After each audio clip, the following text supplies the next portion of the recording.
Today we're going to be talking about all of the books releasing this year in 2026 that I am prepared to be absolutely feral about. This year is going to be a good one for book releases. I can feel it. This is book one in what is going to be a brand new series from the author. The author is the author of the Sacred Stones trilogy, which I really loved, and book one, Half City, is coming out on the 19th of February. I get excited every time there's an Ava Reid release, and I think for the past 2 or 3 years there has consistently always been at least one. This one is apparently so unlike anything she's ever written. It is book one in what is going to be a dark fantasy duology from an author that I'm very, very much looking forward to reading for the first time this year, and that is Melissa K. Roharich's new series. Book one is called Tortured Souls. A book that I'm super hyped about is The Lives That Summon the Night by Sonia Odette. This is releasing in February as well, so it is a release earlier on in the year. I am trying to contain my excitement about The Gravewood. This is by Kelly Andrew. It's coming out from Wayward Publishers. This is coming out in April. Another book coming out from Wayward that I'm very excited about. This is Steelborn by Taylor J. LaRue. Dragon Cursed by Elise Cover. I love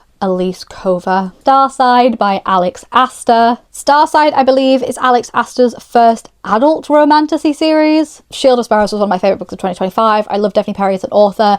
It left me on such a place of needing to know more, needing more of the world, needing more of the characters, needing to spend more time with them. I wasn't ready to let go of book one. So the fact that book two is around the corner, finally, I feel like I can sleep at night. Along a similar line, we have Broken Dove. This is the second book to Silver Elite by Danny Francis. I really, really enjoyed it as a story. I enjoyed our characters. I'm really excited to go back and spend more time with them and see, God, what they're getting up to. Next is a sequel that has been on my highly anticipated list for a long time, and that's because it's been pushed back a few times, which is fine. I want the book to be perfect, and that is The Ballad of Fallen Dragons by Sarah A. Parker. This is book two to When the Moon Hatched. The Wings That Bind by Briar Bolin is the third and final book in the Bloodwing Academy series, which is this perfect Fourth Wing meets Zodiac Academy kind of dark academia, bully romance, dragon riding fantasy that just spoke to my soul last year. Next up is two books by the Twisted Sisters. They're both new releases, but they're coming out in different series. The first one is Cindervale, and then also there is Nightwing. So Cindervale is book 3 in the Neverkeep series, or the Sins of the Zodiac series, and Nightwing is book 2 in the Crown of Hearts and Chaos series.